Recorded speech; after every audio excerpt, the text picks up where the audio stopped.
All right, YouTube says that I'm live. Am I? What do you guys say? Who's present? Can you all hear me? I think I'm getting some noise in the microphone. And somebody's sending me a message. All right, let me just turn off my phone. Okay, do we have some people around here? 2 people so far. Come on, guys, send some messages. Let's see if we can make this. Hey, Zoltan. What's up, my friend? How are you doing? I just saw the pictures from Zagreb, from the earthquake. It seems that it was far more devastating than I thought at first. Dobercook, hello there, my friend. What's up?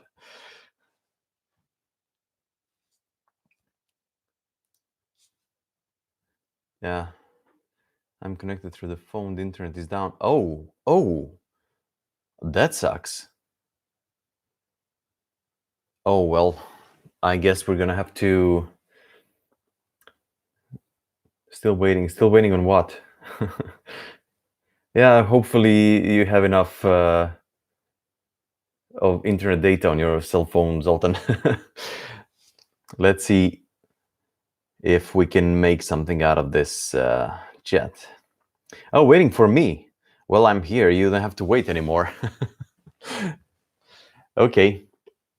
So my idea was to talk about a little bit of my research from the previous 2 years in the tabletop RPG. Oh, hello everyone. Hello everyone. Yeah, the idea was to talk a little bit about my research from the previous 2 years, actually more, since I started being more active in the tabletop RPG industry. Hey, Wenger, what's up, my friend? Let me just read through your messages here in the chat. Yeah, it was the nerve center of the city filled with older buildings and they're damaged, but people are okay. That's what matters. All right, cool. I mean, I saw some pictures from the churches and from the parking lots where cars are like completely totaled. Yeah, thanks, Dover. I'm fine. Actually, I have a mug of black tea right here. It looks bigger because it's close to the camera. It's, yeah, compared to my head, my big head, it's this big. Anyways, I'm glad to see you all here, and thank you for being here with me. And I would like first to ask you to ask me some questions, because I didn't plan on something in particular. I mean, I have been inside. I have the inside information from some Kickstarters, some successful, some unsuccessful ones. I've been a part of some of them, some successful, some unsuccessful ones again. And I have some knowledge when it comes to developing games, when it comes to marketing games. And since I'm in marketing for the past decade, even more, I think that I could, if you are developing a game... Oh, hey, Kirk. Wait, Kercado is your last name. And Kerk is the nickname, or is it Kers, or how should I pronounce it? Help me with it. Anyways, Kerk, all right. So where was I? Yeah, if you are planning to develop a game, to market a game, and if you're planning to perhaps do a Kickstarter, now is the right time to ask me some questions, because I just might have some answers for you. I don't know. I mean, yeah, from my marketing experience, I could definitely give you some extra extra tips, but from my experience in Kickstarters, I'm still fresh in that field. So I think that I could perhaps help you somewhat, but not all that much. Okay, Wenger's decks. So I'm trying to work out what's better for my next two decks, Kickstarter or grow organically. Would love your hot takes on that. Thanks, pal. All right. Well, I'm gonna ask you a few questions first. I know that you did a Kickstarter for the was it the first or the second? I know that there were two decks. The one that I helped you spread the word around for. Help me out here, and we can talk later. We can talk using that as a reference point. From what I know, from one of the polls that I ran some while ago, I know that people are usually more ready to invest in the Kickstarter because the first two decks you funded yourself, and these were the second two decks.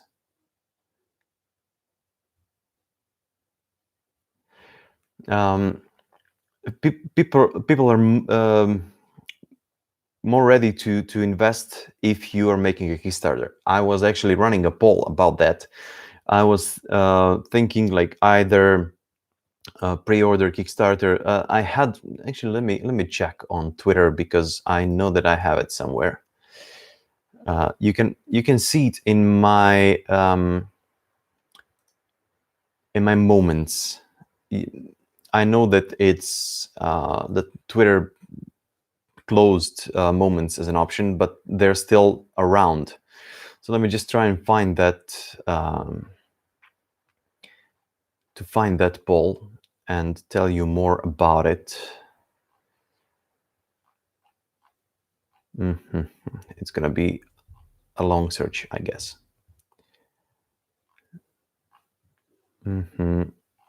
Adventure, bring out the old school, modern.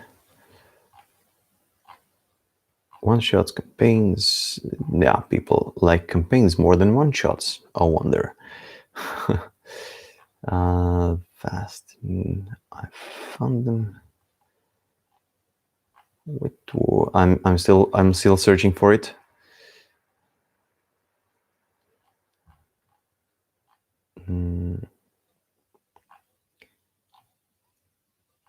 Let me just. Oh, okay. It's gonna take a while, I guess.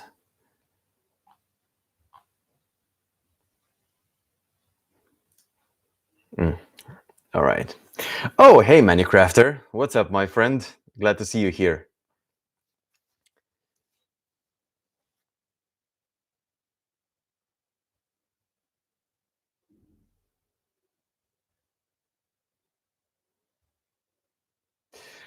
All right.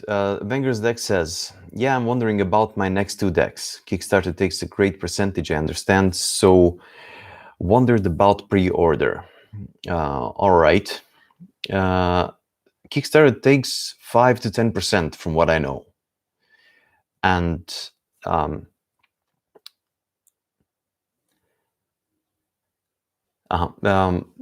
Kickstarter takes 5 to 10% depending on the amount of money that you're asking.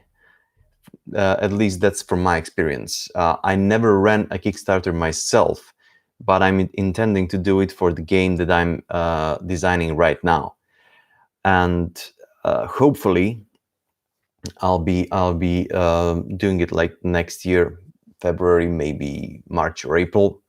I'm not sure, but okay. And Dice Pencil and Paper, Kerk is asking a question that is quite related to Wenger's decks. I've thought about launching a Kickstarter for 52 Fates, even though the game is done, for editing and better art. But the feedback I've received about it hasn't been that good.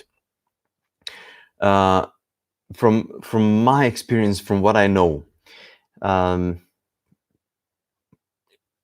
developers that use Kickstarter as a platform for pre-ordering the game and actually developing the game were not all that much happy.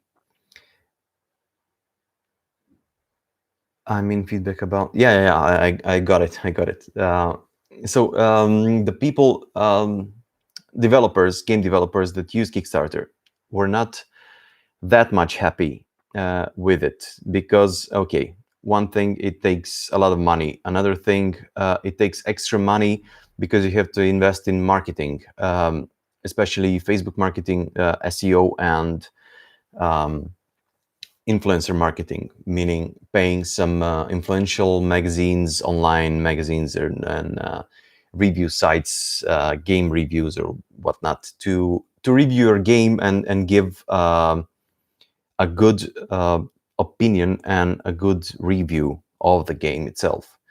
I know that people usually, the successful Kickstarters anyway, they usually invested somewhere in between 1,500 and $2,000 or euros. Yeah, dollars. It was dollars, and usually most of it went to Facebook marketing, about 50, 60%. 25% or so went to influencer marketing, and the rest of it went to optimizing the SEO of the Kickstarter itself, the game webpage, etc. The whole point with the Kickstarter is that you cannot rely on your following solely. You need to. Misha says Kickstarter takes 5% fee. I think that they take 5 to 10 depending on the project, but don't take my word for it. As I said, I'm still fresh in this. Back to the previous topic. I think that Kickstarter is worth it if you have extra money to invest in marketing. That being said, you would need to take some. You would need to ask for some extra money to return what you have invested in marketing from your Kickstarter backers, and that's what I have realized so far. I mean, basically, how people approach game development is that they say, all right, I don't want any money myself. I just want to pay people to do some proper art, to edit, to pay for a lecture, or somebody who will read through the core rulebook itself, and the whole deal with the game developers is that they're being very modest, in the sense, like, I just want my game to be out. I don't want any money. From one standpoint, that's okay. From another, you are, after all, spending your time and making a business from it.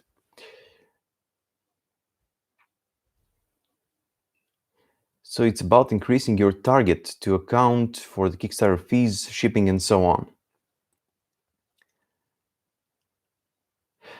And Misha says, I can't send links, but you can check it on Kickstarter's under fees section. All right, thanks for that info. Yeah, Misha, can you send me the link to, let's say, Facebook, or Facebook, much better than anything else, and I will just copy it and leave it in chat for everybody to see it.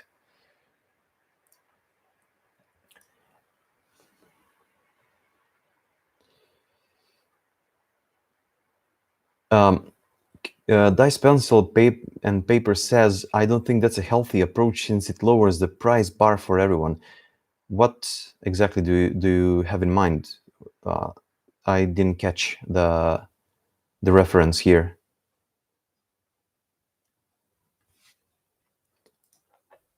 Oh, okay.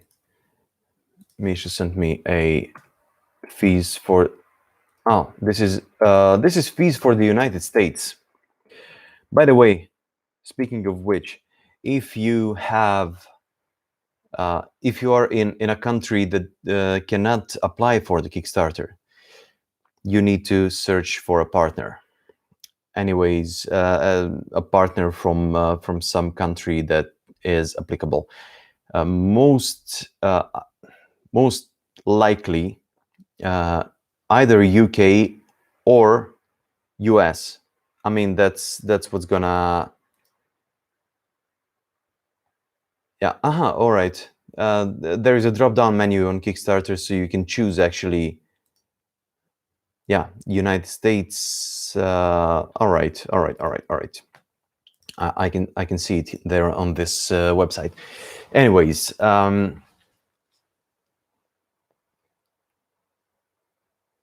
what was I saying? If we do everything expecting that we'll not get any profit from it, prices for games remain unrealistically low. Yes, that's what I agree upon.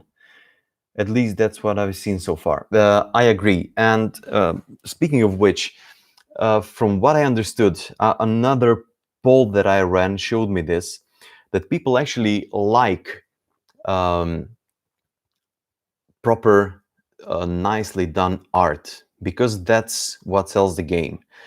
Okay, the mechanics of the game can be as good or as bad as you feel like, but the whole deal here is to present the game as best as you can.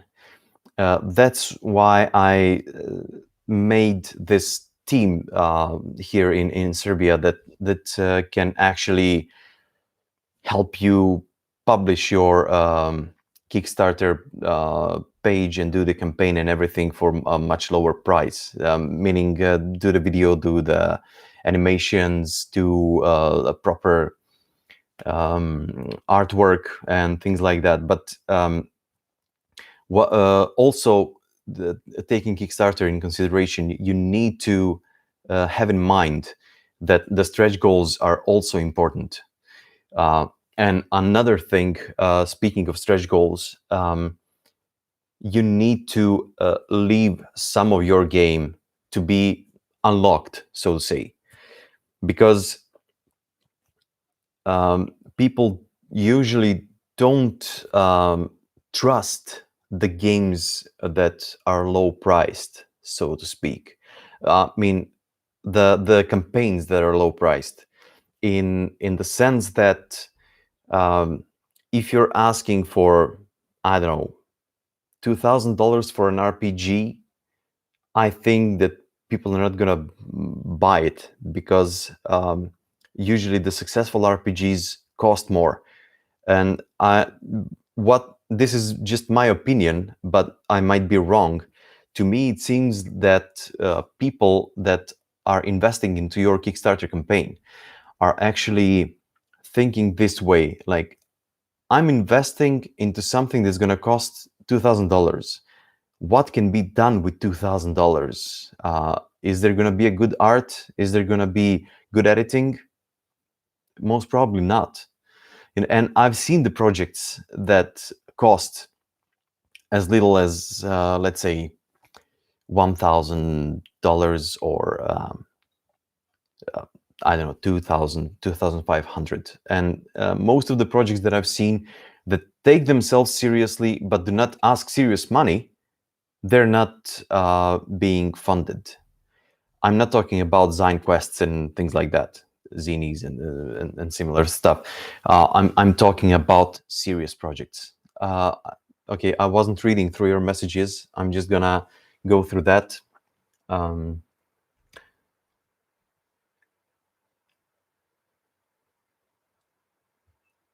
All right, just add taxes that apply, but it's smart thinking to set your goal for about 10% higher because of that. All right.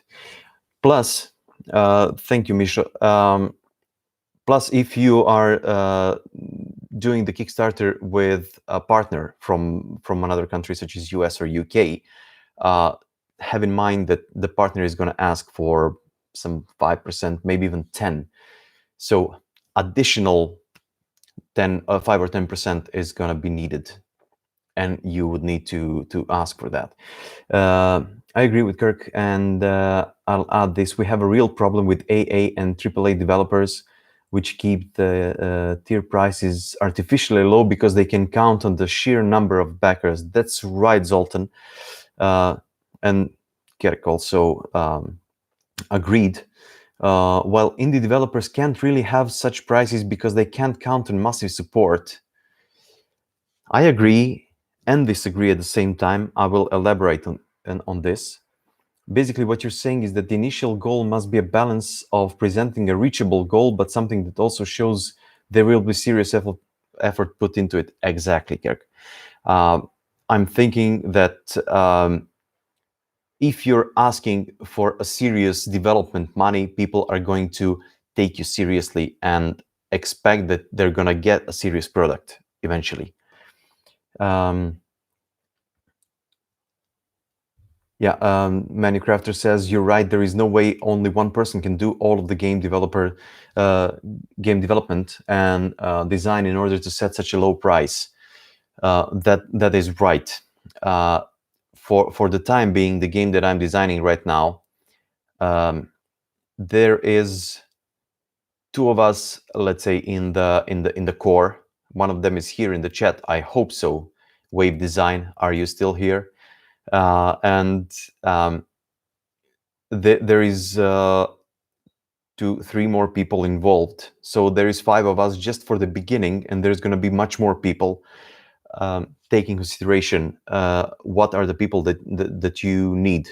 You need an illustrator, a graphic designer, which could be a same person, which in my case is that way. Okay, here he is, Veljko Vaurin. By the way, this guy, if you need a good designer, just hit him up. I will.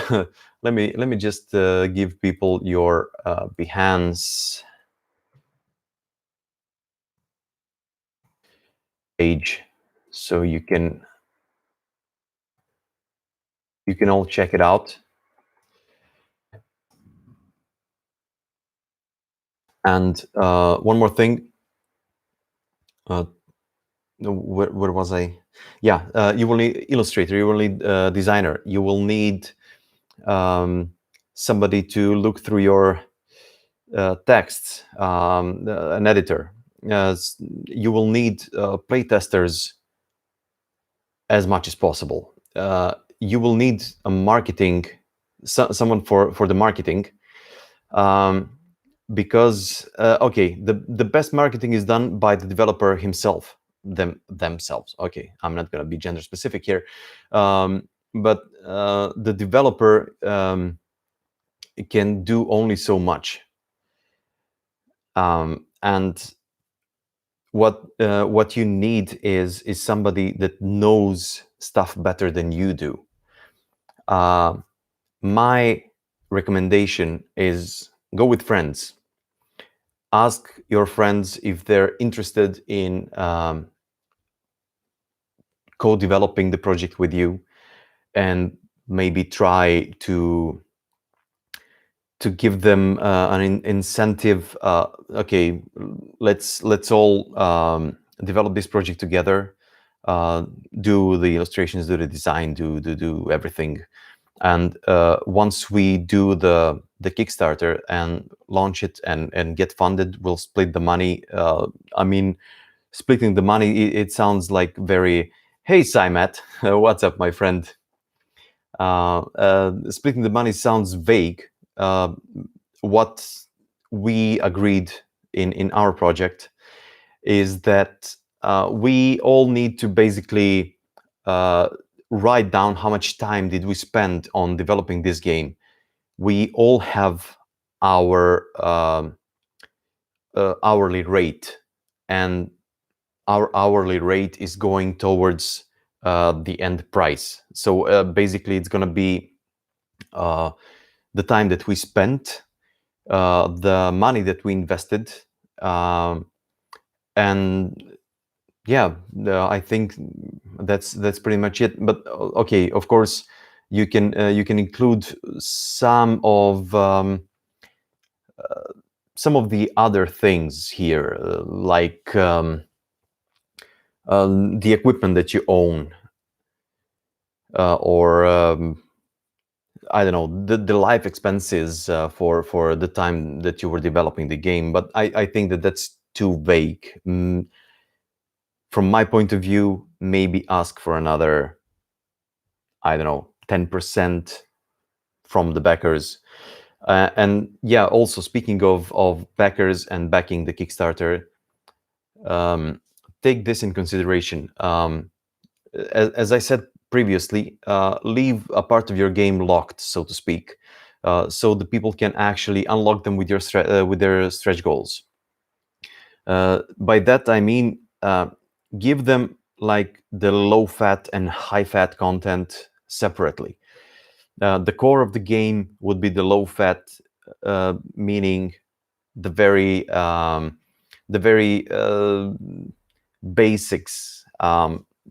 In the sense, let's say a core rule book, and perhaps I'm thinking on the spot here, maybe character sheets or something like that.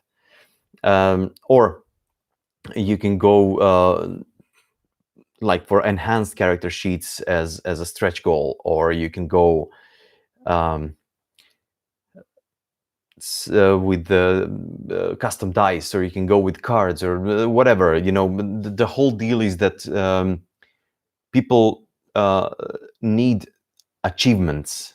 Our psychology is set up like that, to feel good if we achieve something, even though achieving a Kickstarter stretch goal is kind of a fake achievement, but we still feel good if we see that the Kickstarter that we backed is being unlocked more and more. I mean, that we're getting more content for the money that we invested. Anyways, let me just get back to your messages. How would you suggest as the best way to promote a game if you don't have the capabilities to run a live game stream? Oh, this is a very good question. And without a Kickstarter, all right, minimum viable product, MVP. Good joke, Zoltan. Did somebody say custom dice? I'm here. Yes, you are. Yeah. By the way, I told you that I have an idea for a custom dice. I will contact you for that. We'll speak about it later on. Yeah. Oh, yeah, good point about human psychology. Yeah, I'm not saying that just from my experience. I'm saying also from 4 years of studies of psychotherapy. So it's my other love, psychology. And you know, the so-called fake achievements are actually the driving force of the Kickstarters, and also of the games and pay to play and pay to win games. Basically, if you pay for something inside of a, I don't know, mobile game, and you get to achieve something better, something further than what you're actually doing, you do feel better, even though you paid money for it. I mean, paying money is not an achievement of its own, but earning the money that you have paid to the game is an achievement, actually. And I think that that's the core of the human psyche inside those games. Yeah, Minecrafter does custom dice. I will connect you to on Facebook so you can talk, and just go for it. Be wacky. What else? Back to dice, pencil, papers question. How would you suggest is the best way to promote a game? All right. The best way to promote a game. Well, you do have a followed YouTube channel, even more than mine. Okay, I have about 500 followers, even less than that. That's not something to brag about, but you're doing a good job with your YouTube channel. You could not live stream, but you could actually give people a video explanation on how to play the game, and I think that works quite a lot.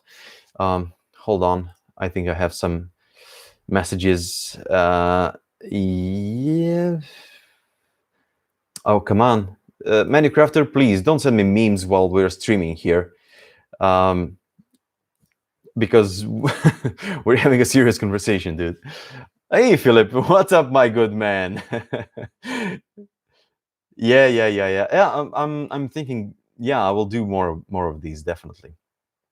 So, Jose, I think that you can actually do the video recordings of of your games being played.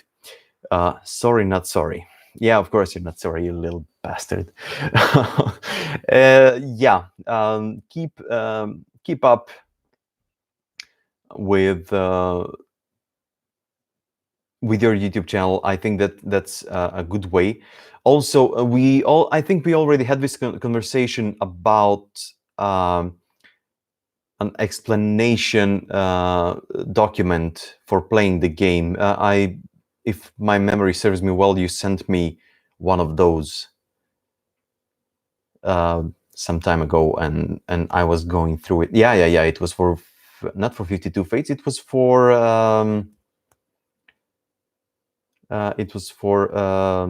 Peril's Ventures, if I remember correctly. Yeah. You did write a gameplay, and it was on Google Docs. Care to send it to me on? It was 52 Fates after all. All right, send it to me on Twitter so I can share it here, please. And I will share it on the chat so other people can take a look at it and give you their opinions. Simat says game designers are not necessarily the most confident of people. I completely agree, my good man. It's most definite. Let me just say that all right, game designers usually have the imposter syndrome. I mean, we all suffer from it, and it's quite okay. I mean, I still have the imposter syndrome in marketing, which is what I do for the past decade. And sometimes I feel like, what the hell? What is this new thing? A new way to develop a campaign in marketing, and I'm just feeling lost for a split second in some cases. Is it possible to have custom game minis in the Kickstarter? Of course. I know that it took 3 months to prepare for the campaign, and we had to research a lot about people behavior. YouTube, message boards, forums, social media influencers, and all of them are vital for a campaign. I completely agree. I am imposter syndrome. Yeah, Jose, I totally get you. You sent me the link. Let me just share it here with people. Copy and paste. So guys, give this link a click and give Jose Dice Pencil and Paper a good whipping. Yeah, give him some constructive critique. Sorry, I gotta take a sip of tea. My throat is dry. We're half an hour in the stream already, and I'm not feeling tired. That's an achievement for me. I don't like talking all that much.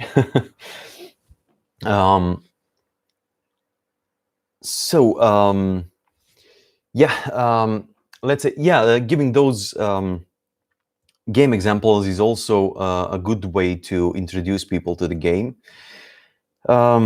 Another thing is actually giving people the game for free to play it and to speak about it, so to say.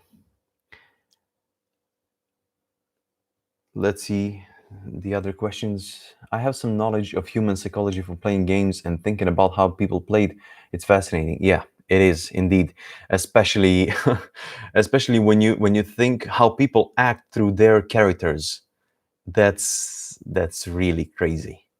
I thought about making the video explaining the rules, but I can't quite figure out how to present it. That's the hardest part. Oh, yeah.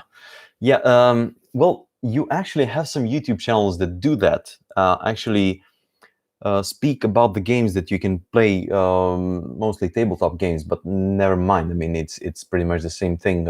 Tabletop RPGs and tabletop games are basically the same thing.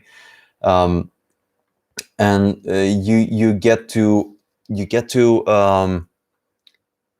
see how, if you get to see how they do it, I think that you will be able to make sort of a copy paste, at least from the standpoint of the video structure.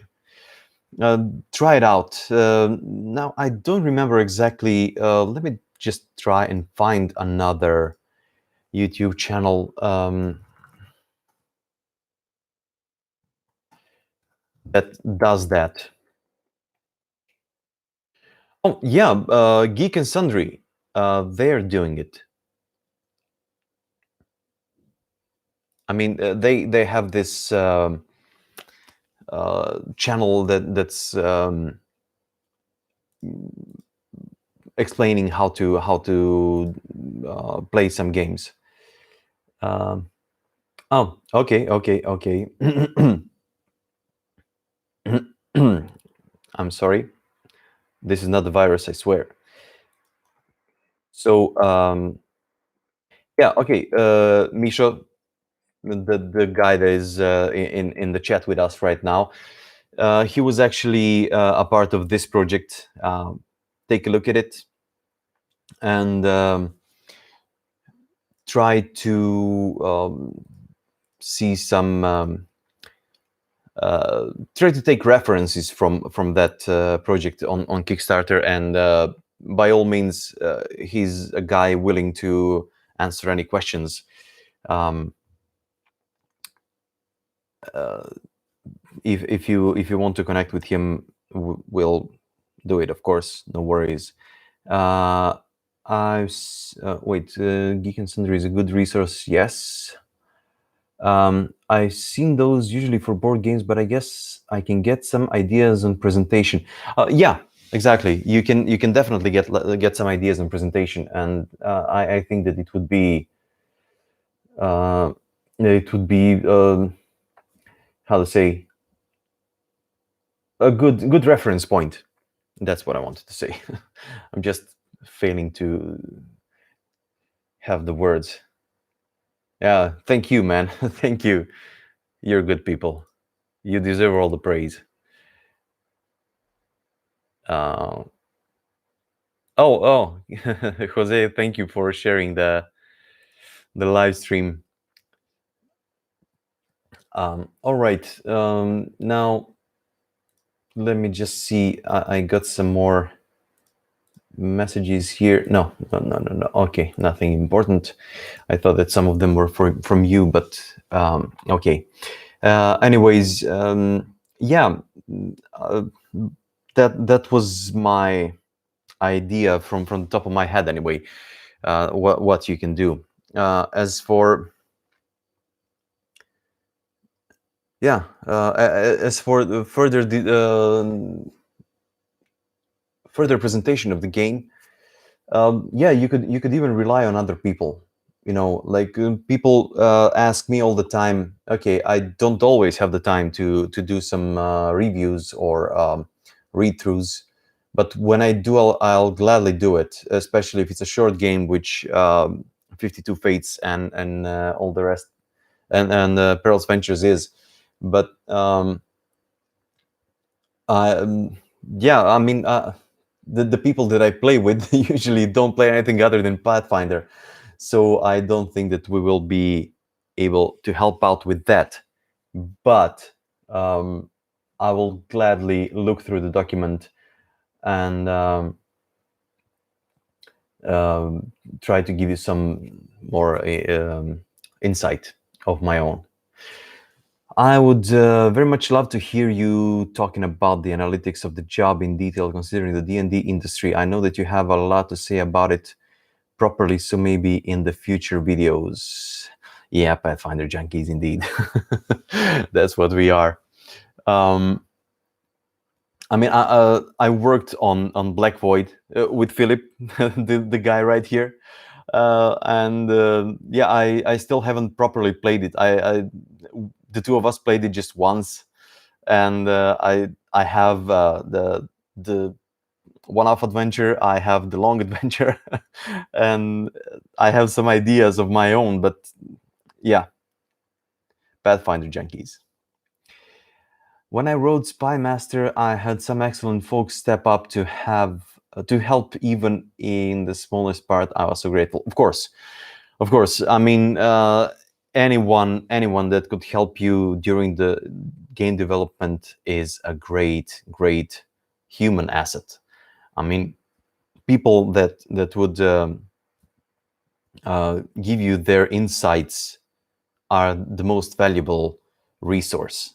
I mean, at least from my standpoint, I work with people all the time, and when I do something, okay, when it comes to animation, which is how I earn the most of my money, I usually give it to my employer, and he just says, "All right." That usually he says, "That's good. Let's go for it." Or I I can rarely make a mistake, and if I do make a mistake, it's like, let's say the last one I had was a misplaced color, which is like a very rare thing that happens, but it happens, especially because uh, the software that renders the videos doesn't do it very well, so the colors are more pale, so to say. Um, and okay, because the most of the animations that I do in French, but I don't speak French. I do understand it somewhat, but I don't speak it. I don't write it. So sometimes I do make some mistakes, like typing typos and stuff like that. Um, Pathfinder is the game system which worked best for me. Yeah, I can agree. I can definitely agree. I mean, the problem that I have with Pathfinder is that it's too complex. You cannot just, it's not a plug and play type of game. Um, and if you want to do a one shot, you have to prepare a one shot for hours and hours and hours. And even if you give the players that you want to play with, even if you give them uh, uh, you know uh, hands up for making their characters, even if you do that, it's just gonna take, let's say, 5 or 6 hours of your time. I mean, you're gonna have 5 or 6 hours more to spend on something else. But I realize that people generally like more complex and more in-depth games. Okay, not more complex and more in depth, but a mixture between the complexity and simplicity. And I think that there is this sweet spot between the two that some people have found, but not a lot of them, I would say. I mean, Zoltan made a very good game.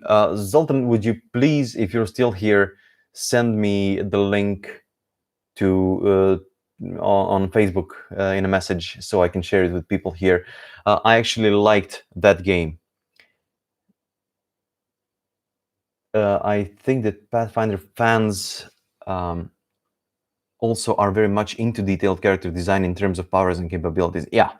All right. My personal taste is that I don't like the superpowered characters, which all of the characters in Pathfinder and D&D from editions 4 and 5 are.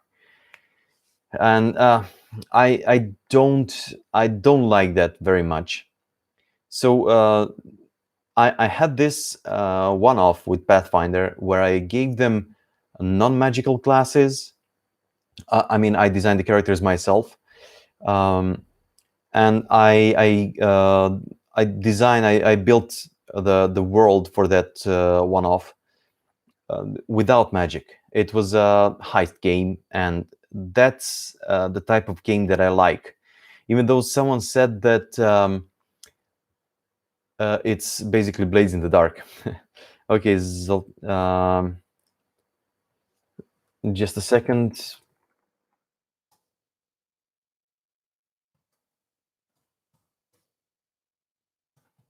Yeah, Zoltan is asking me which link does you want me to say to send. Um, yeah, I prefer games to have high risk. Yeah, you and me both, my friend. But the whole deal with people, um, the whole deal with people playing games is that just a second. Yeah, here is Zoltan's game. It's the Kickstarter page, and here is a drive-through page. Let me just send it to you so you can see. It's a very good game with a very good game mechanics.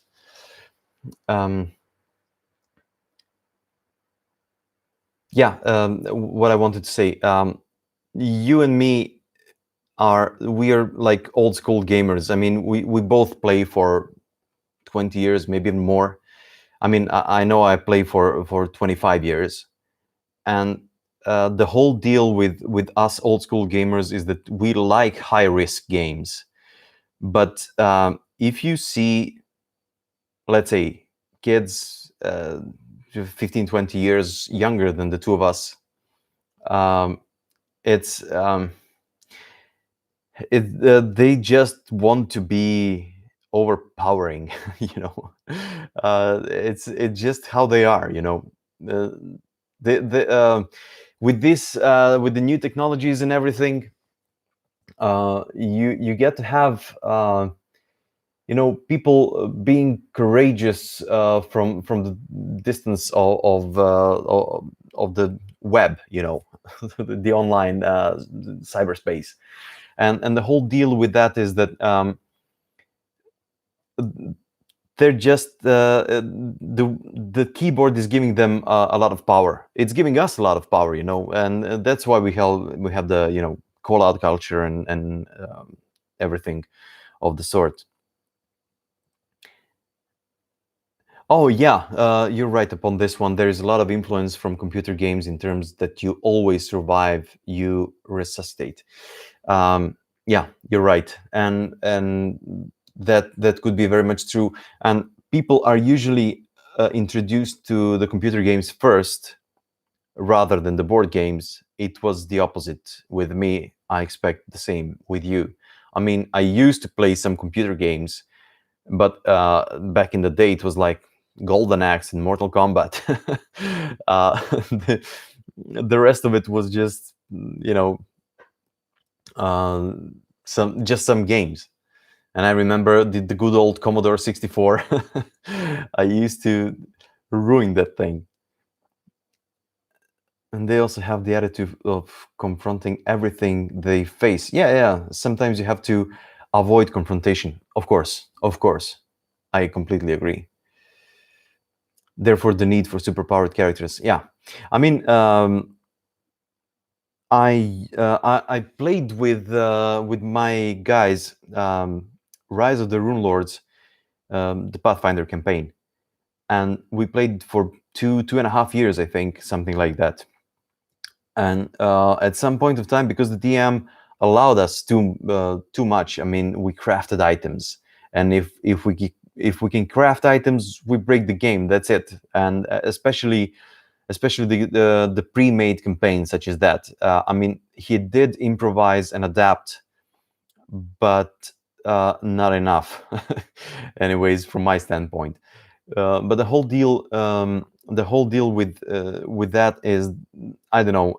On I think I was like a 6-level Slayer or 7-level Slayer, and I made something like 70 something damage to an ogre mage, which is like insane.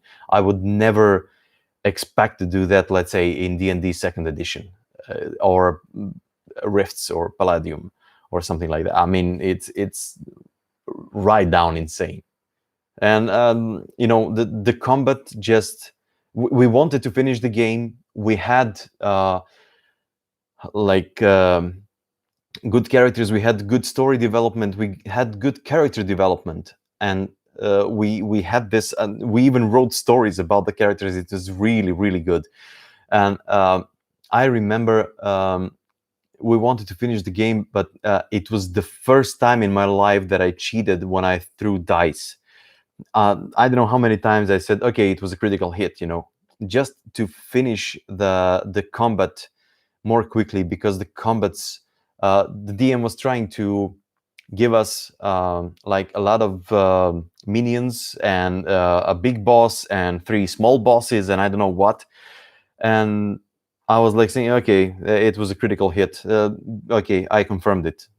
Just to kill off as much crypts as possible, because the combats were really boring after some point of time. They would last something like 3, 4, 5 hours. Like I remember that one combat lasted for 2 sessions, and we both of those sessions we played them for at least 4 hours. Yeah, it stops being a game and becomes a chore. Right. That's a very nice way to put it. Let me just see what's going on here. All right, I got some new messages, but nothing from you guys. Yeah. Sorry, more tea. And that's my biggest problem with Pathfinder. I mean, superpowered superhero characters, and you even have in little brackets, you even have like supernatural ability or spell-like ability or something like that. I mean, it's already giving you the insight that the character is not human. It's a superhuman, basically. Yeah, as a GM, you should know when a combat is dragging on. That is a problem with Pathfinder combat. Yeah, but I mean, I did have combats in my campaign when I ran it. Sorry, I just need to take the mic a little bit closer. I did have combats in my campaign when I ran it, but they never lasted for longer than 1.5 hours tops. Even with all the crypts and bosses and sub bosses or whatever you want to call them. Just the only combat that lasted longer was the final battle, which was like 2.5 hours, I think. And it was only because there were like undead coming in hordes.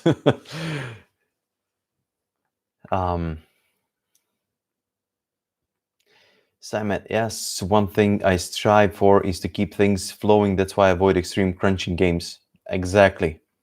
Crunching is like really, really nasty. I designed Perilous Ventures to be mathless, and the math in 52 Fates is minimal. Yeah. I read through both of the games and completely agree with you. I mean, the game that I'm designing right now, it doesn't have. It has minimal math. I mean, and it's a card game that's gonna be like ready to play pretty much. I think that rules after we finish them, you're gonna be able to learn them in 45 minutes, and just split the cards and start the game, do the boogaloo. Crafty, good idea. Pacing in a session is important. Yeah, of course it is. Yeah, okay, we ran kind of off topic here, but if you do have any questions at this point, please go for it. D&D's a huge weight we unwittingly carry. Totally agree again. When designing games, so we inherit a lot of that modifier score stuff, which sometimes can get heavy. I agree again. There has to be something mechanics that make it feel like a game. Too story driven. I feel some players abuse that, and I agree again. Gotta go, people. My dog is being annoying. All right, Zoltan, have fun. Walk your dog. And I have to say bandwidth. Yeah. Right. That's right. Yeah. What can I tell you, man? Just hold it in there. I mean, it's all that we can do. I mean, with the curfew and you with the earthquake and everything, I'm guessing it's not easy. Cheers, man.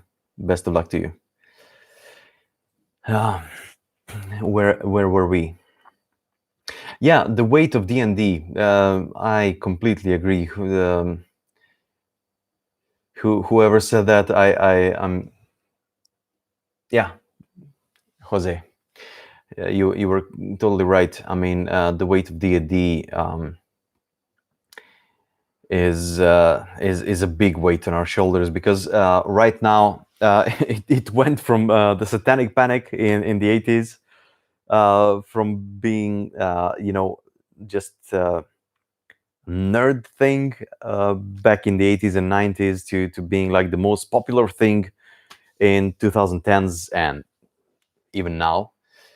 And it's, I think that it's just a cycle that needs to pass, because something else is gonna come into fashion, and we're going to be able to produce more games that are going to be cherished by their true fans, by the true tabletop RPG fans. But as a game designer, you have to make the game that you like and you want, or where is the hoe in creating it? Again, agreed. Do it for yourself first, others will follow if they like what you have made. Overcooked, sorry, I have to go as well. Crafty, thank you for hosting the stream. Thank you for being here. I appreciate your presence. And yeah, I'll see you on Twitter. And thank you for sharing as well. Yeah, back to Cymat. Yeah, I agree again. All the things that you don't like in the games, I think that you should just try to rectify them. Whatever. Anastasios, what's up, my good man? I haven't seen you in quite some while. Actually, we haven't spoken since this summer, I think. True, I sometimes wonder about all the people exclusively producing D&D stuff. How do you see that going as the popularity of RPGs diminishes? All right, you gave me a very good forward for something. Do you think Indians will thrive more? I think that Indians will thrive more with good logistics and good marketing.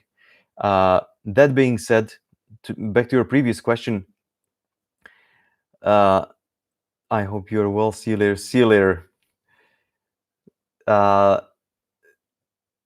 Yeah, exclusively producing D&D content. So let me just tell you this. People are generally hooked to D&D. And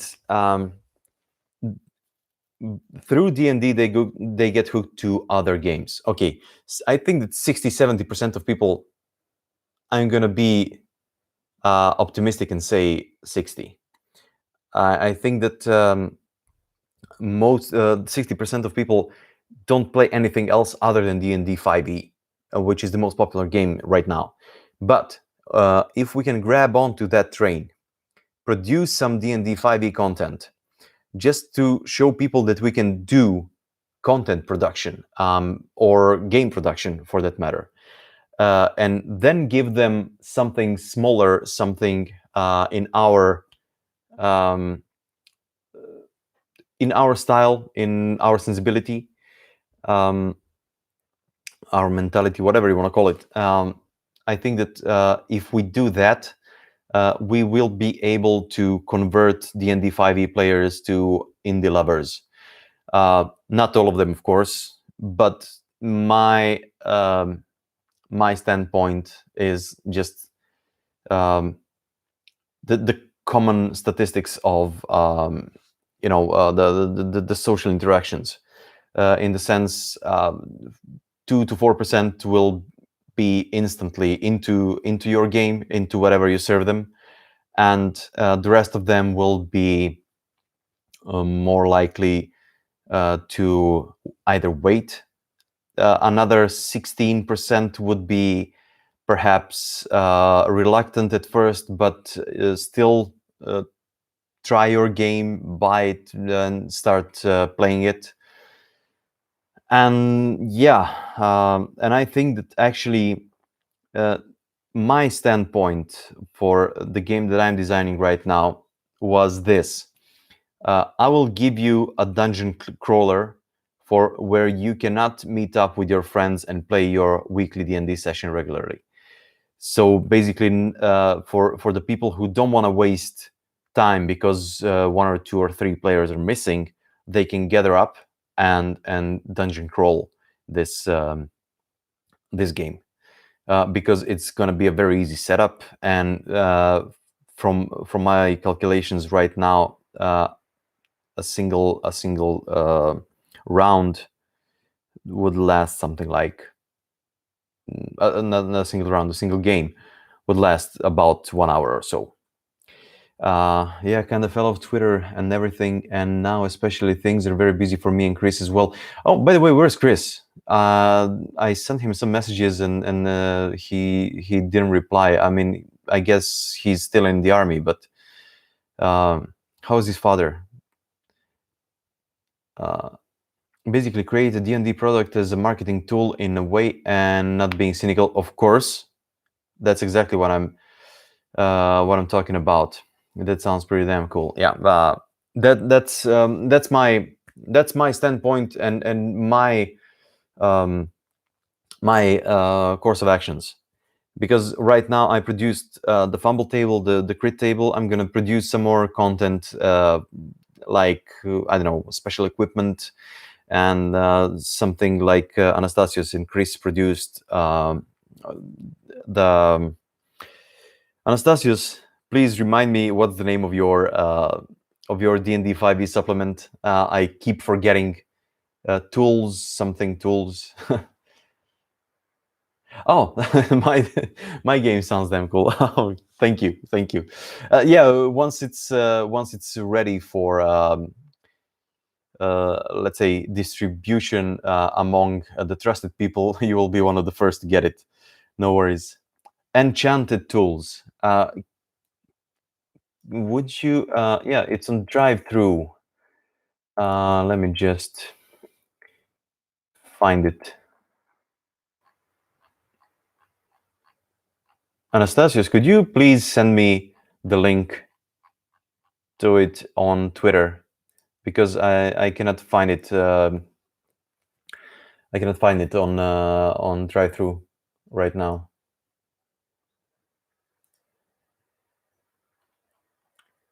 Okay, so yeah, back to the stream. Yeah, basically that's my standpoint. Like hook onto the D&D train, and then perhaps add another wagon or fill another wagon, and finally detach a wagon, make it your own or something. That's how I would do it, and that's how I am doing it. You could try and do something similar to that. I mean, I know that you play D&D as well, and I know that you could produce content. No worries whatsoever. So let's see if there is any. Okay, come on, open.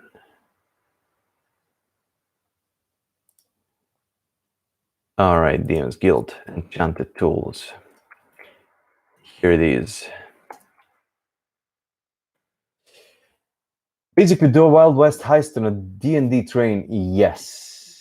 Exactly. I had an idea about a modified spell description list for warlocks. Precisely, something like that. For example, if your patron was related to machinery, change the spell descriptions to be related to mechanisms and machines. I agree, but not changing the actual spell effects. You can even produce extra spells. By the way, check out this DM's Guild product that I linked. That's from Anastasius and the Kind GM. You all know the Kind GM. He is the influencer. Get comfortable with D&D and then do something that fits my own preferences when it comes to mechanics and flavor. Precisely. And I mean, I know that you increase, you can do that, definitely. I believe in you guys. I mean, I know that Greek role-playing community is quite strong. I mean, I if you have been following my videos on YouTube, I said that I had this big pause in playing tabletop RPGs. Then I met some of my Greek friends who reintroduced me into it. And I started playing with them again. And we used to play like crazy long sessions, all-nighters, whatnot. Oh yeah, I kind of stopped because of the confusing copyright stuff from the Wizards of the Coast. Right, that is confusing indeed. But basically, if you are producing game content, like supplements, like homebrew spells, homebrew items, homebrew whatever, you just need to state that the D&D logo, the Wizards of the Coast logo, and whatever copyright there is, that it's theirs. As for the game license is completely open, and you can actually produce your own stuff with no worries whatsoever. I actually contacted both Wizards of the Coast and Pathfinder when I was doing the fumble table, and they gave me an okay. So it was fine. Wait, my wife sent me a message. All right. We'll send her the link. Yeah. So basically, you can do any sort of supplements that you want, like extra spells, extra items, machinery, whatnot. I don't know. Make a rule set for vehicles. That's what came to me at some point, but I don't have that much time to invest into making something like that. I'm gonna keep on producing items, and that's gonna be it. I mean, the fumble table took me, I think, 18 to 20 hours, something like that. I don't remember. And it's just a fumble table. And I was having this, mechanically speaking, intuitive approach to the fumble table. I was like, okay, 1 is this, 100 is this. So what's happening in between? The biggest chance for something to happen is this. Nothing's gonna happen, and it's just a fumble, nothing else. And basically the crit table is the same as fumble table, just for crits. And yeah, by the way, a silly thing, people don't like fumble tables. I did get something like 60 subscribers to my mailing list from the fumble table, maybe 70. But the whole deal is that people called me a bad person for making a fumble table. And I laughed. And as for the crit table, when I made it, it like instantly got 80, 90 subscribers or something like that. And right now, I think that it's pulling, the crit table is pulling like 130, 140 subscribers. No, so something within that range. And fumble table is still back at 60, 70, I don't know. And it's, it just shows that people are not willing to fail. back to the previous topic where we spoke about computer games and you being the survivor, not being able to fail or die or whatnot. So there it is.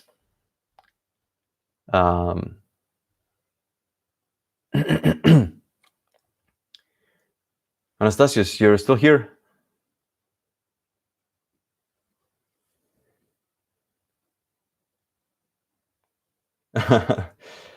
All right, cool, man. Thank you for being here, and thank you for asking all those awesome questions. And yeah, I'll see you on the social media, and I will do more of these. I mean, as long as my wife lets me. She's not here right now, by the way. That's why I'm doing this, and it's curfew, so I have nothing better to do. But no, all jokes aside, I mean, I would love to do this, and I would just love to have more people involved, and we'll do some more of these in the upcoming days, especially now with this coronavirus spreading like crazy and everything. I mean, I should check out how many infected people there are. I mean, officially there is 2 deaths in Serbia, but I think that there is much more. Okay, maybe not much more, but more. 10 15 seconds behind due to bad internet. Okay, no worries. I mean, I'm thinking that the streaming here also is not all that good. I mean, I'm streaming in full HD from what I know, but yeah, I think. But my upload rate is like it sucks. It just sucks. Yeah, Anastasius, I wanted to ask you about what are your plans for the games and content that you want to publish. Samat asks, what do you think of statless games? To be honest, I never played the statless game, and I would like to try it. I think that stats are just a basic standpoint. The game that I started designing prior to this one was a game with 3 stats, and those stats were actually used only to to calculate skills and to do the saving throws. Sorry, not saving throws. We didn't have saving throws. We had the 3 stats we had were basically physical, social, and mental. Physical was for all the physical skills. For hit points, I think that's it. Yeah, and for poison immunity and stuff like that. The social was for your credibility. Basically, that's instead of alignment system in D&D. It can go. It begins at 50, and it can go to 0 or to 100. The physical, the hit points, they begin. You begin with 50 plus the physical stat, and mental. That's your sanity. It becomes it starts at 50 plus your mental stat. So that was the basic premise of the game, and all of the skills needed two all the skills needed two stats to make a skill. But yeah, D&D does that. Once roll the stat, it's useless. Yeah, you can enhance the stat in D&D. In this game that I was developing it, I mean, you can say that it's useless. It's just for making the basic character stats in general, like skills and abilities. Anastasia says, I have some stuff that I've been working on and off, generally experimenting with ideas for a system with no classes and levels. Exactly. I did the very same thing. Instead of levels, I just had skills being raised, improved, and instead of classes, just choose the skills and make your own class, basically. But it's something years in the making and more of a playground for ideas rather than something serious. Okay, the same with me, at least for the moment. Again, agreed. Yeah, the whole deal with the statless games. I would like to try something like that. Simat, if you do have something like that, please send it over on Twitter or whatever. Instagram, email, I don't care really. I would like to try it, and I think that stats are basically useless. Sometimes levels feel like an achievement to strive toward. Yeah. You're right, but the idea of levels, especially I understand levels in D&D and Pathfinder and the like, because they give you special abilities. But I remember that I used Fallout as a reference point, the old games. I mean the 1 and the 2, and in Fallout you had skills that would go from 0 to more than 100, which would basically raise your raise the possibility of successfully performing the skill. Where was I? Yeah, Fallout. And my basic premise was like reach 100.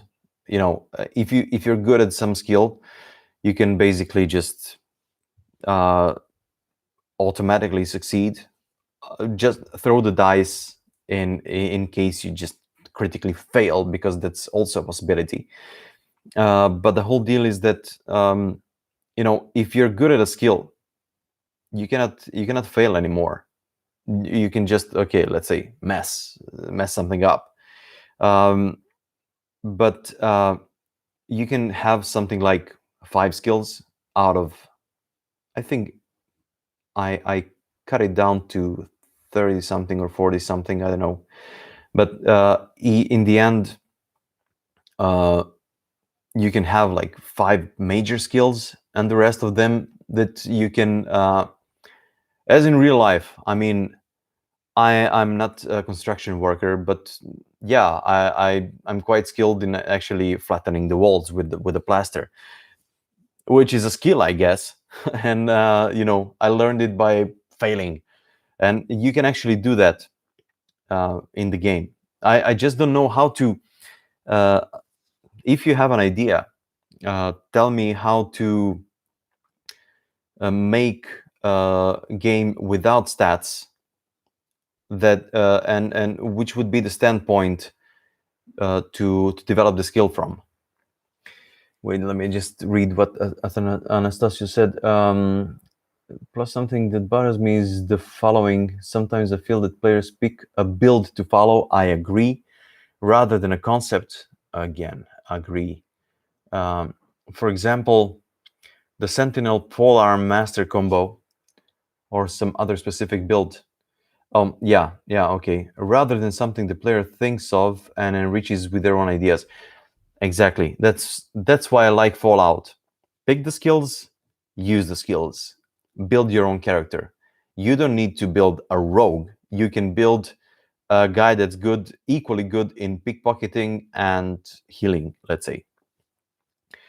D&D 4e had an excellent skill list. 12 skills covered everything. Yet again, I agree.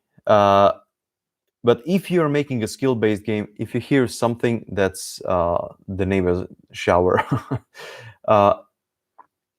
Yeah, but if you're making a skill-based game that's based solely on skills, you need to have more than 12 skills. Even though when I played Pathfinder Kingmaker, the computer game, the PC game, I did like the skills that were like combined into one skill. So instead of having 20 something skills, I guess, in Pathfinder, they had 11 or 12. I think 11. And the whole deal with all these skills is that you can actually uh, combine them in one. But speaking of skills, in my game, the one that I started designing before, I depending on which skills you develop, you could get feats from that skill. Actually, something that you can do that nobody else can if you reach, let's say, skill level 60 or 75 or 80. I don't know. I don't remember right now. But that's the whole deal. That's when you have the players at the table seem to clash. One player loves the rules and builds the best to the system. The other player just wants to play a conceptual character. The rules player actually is built to win. Agreed. And I don't see the solution to this, to be honest, because if your game is rules heavy, you can bend them, you can use them to your advantage. And I mean, right now I'm playing a character, a brawler, in my friend's campaign, and I made such a build that I'm doing like minimum 6 damage with a single hit, if I manage to hit, which I mostly do. But the thing is that if there is the maximum damage, we're at level 3 right now. The maximum damage that I can do is, let me just calculate that.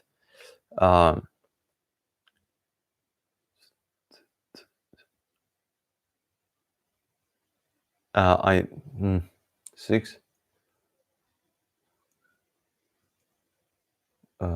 10 plus 15, yeah. So basically on a third level, 6 to 15 damage. Imagine that. It's crazy, really crazy. Yeah, rules player, yeah. But I'm not, and I didn't even take that player. I didn't even make the player character to be by the rules. I chose some feats that don't have anything to do with combat, and I invested some skill points in linguistics, which a brawler pretty much doesn't need. But I wanted to have fun playing the character, developing the character story-wise. I'm sorry, there's some cat hair is flying. I went to a friend some time ago, and I still have his cat's hair all around. Anyways, yeah, Pathfinder and D&D, those two games are basically the games that you can always win at, and that's how they're made. The game that I'm designing right now, the card dungeon crawler, is actually the game is actually going to be able to beat you, and that's what I like about games. You're not the the survivor. I mean, if the game beats you, you can okay. We didn't make the rules about it, but an optional rule is going to be to take another character and start from the beginning without uh, items or anything. Yeah, no one likes to lose, but losing is actually one of the best things that can happen to you. Yeah, your character dies. Make another character and introduce it to the game. Happened to me more than once. I mean, I remember the best worst feeling I had was a TPK. The DM didn't want to kill off the party. because we were having a blast. It was back in the days of D&D 3.5. But the whole deal is that we went to the Goblin Village unprepared, and the Goblin Ranger just shot us dead, and that was it.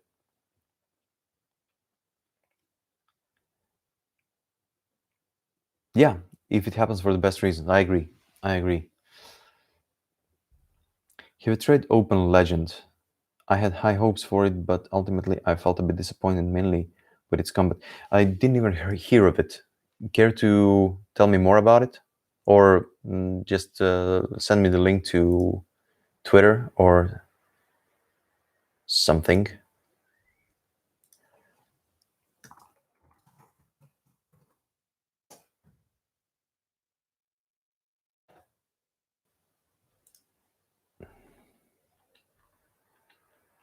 Oh.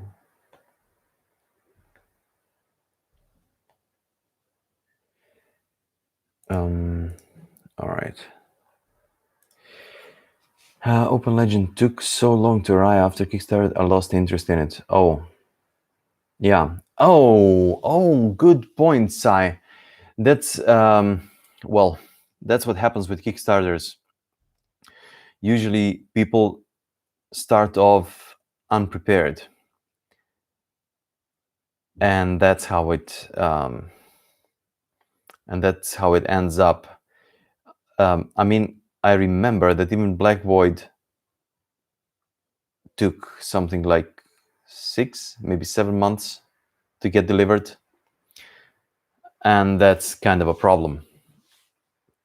It's open source, so the rules are free. Please be so kind to send me the link on. Oh, okay. All right, got it. I will definitely check it out because I really wanna. I received a long message from someone. Yeah. Sai gave me a good incentive about something. Yeah. I was speaking about Kickstarter taking a lot of time to get done. People start their Kickstarter campaigns unprepared, meaning the game is basically there, but it's taking a lot of time, either the production or the post-production. I remember with Black Void. Okay, let's be clear here. It was a big game. It's a 400-page letter format rule book, so it's a big game, and it needed a lot of time to get accomplished. And it got through so many reviews and edits and whatnot that finally it ended up being like a little bit late, so to speak. But we finally included more art, which is good, and we included what else? There was something else. I don't remember now. Yeah, character backstories and stuff like that. Anyways, it was a bit late, but it was worth the wait because it ended up being better than expected. Anastasia says it's a classless game which is supposed to be setting agnostic, and while they claim the combat was fast and easy, I had the opposite experience. Care to share the experience with us? Because I don't quite get. Okay, could be that the combat is like more complex than it should be. And I remember, yeah, when I played the game from Ordoelia Publishing. Come on, let me. My brain just stopped for a second there. Let me just check out.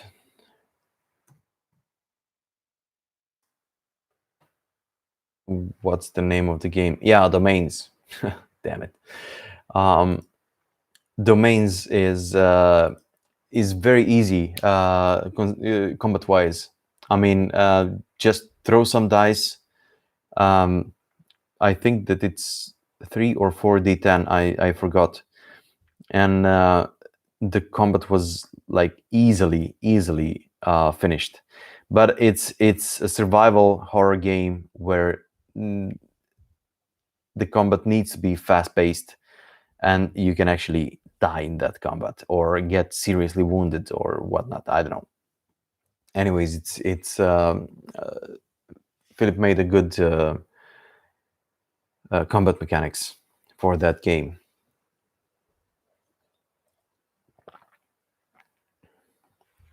Basically, attack and damage rolls are the same, and the damage is calculated by subtracting your roll by the target's defense. So right away you have to pause and think. So basically you're just rolling one die for both attack and damage,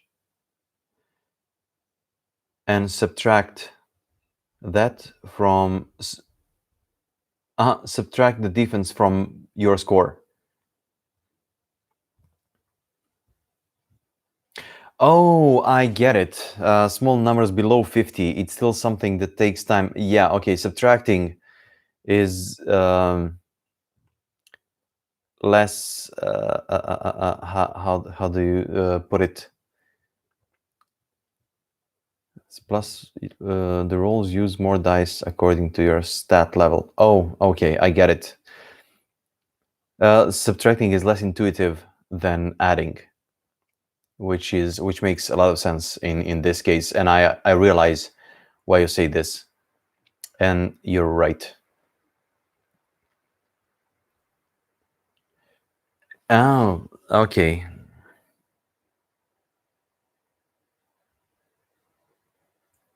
All right, I get it.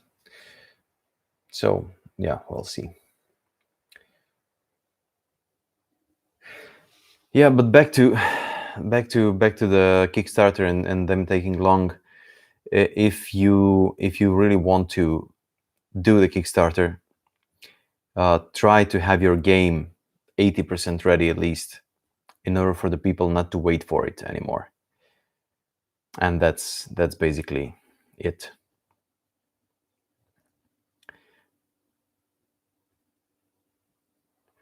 Oh, yes, I agree. We shouldn't stop players adding numbers or subtracting. They just, it doesn't need to be complex. Yeah, I mean, keep it up to 20. I think that's more than enough. Yeah. There is too much adding and subtracting. I totally get it. Yeah. So that's exactly why I used like a single die, a single D10 in my game, and that's it. No more dice than that. Let me just see. I think I received. Okay, I did receive some messages, but nothing of importance.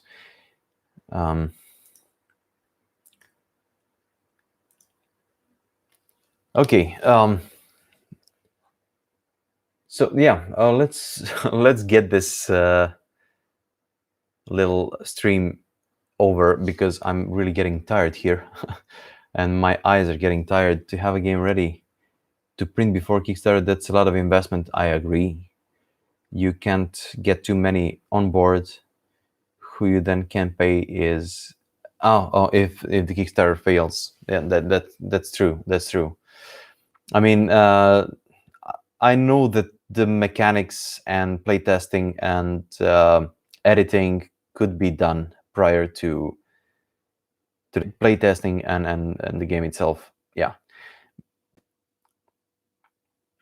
Of fails, the trap of stretch goals, and that could be true as well.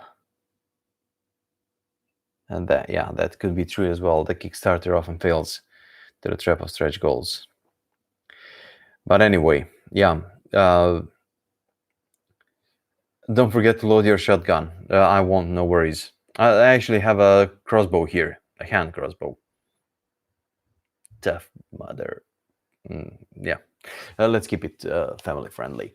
All right, guys, I thank you for being here with me and for all your questions and for being so interactive. I enjoyed it. I will do something similar sometime soon, and I'm hoping to see you all there the next time. And let's say what Matt says again. Agree. Kickstarter stretch goals should be additional at a later time. Just get the game made and out. Dice and supplements can be made at another Kickstarter later time. Okay, that yeah. Usually that's how it should be. Yeah. Yeah. Thanks, guys. I mean, it's 7:35 right now here, and yeah, I will see you the next time. I will announce this the next live stream when I get the chance. And yeah, I guess stay safe, stay home, wear a mask, wear gloves, eat healthy, and get good rest. I don't know what else to say. Just yeah, see you on Twitter, see you on Facebook, see you on Instagram, whatever. And yeah, at some point of time, see you back here on YouTube. Thanks for being here, guys, and take care.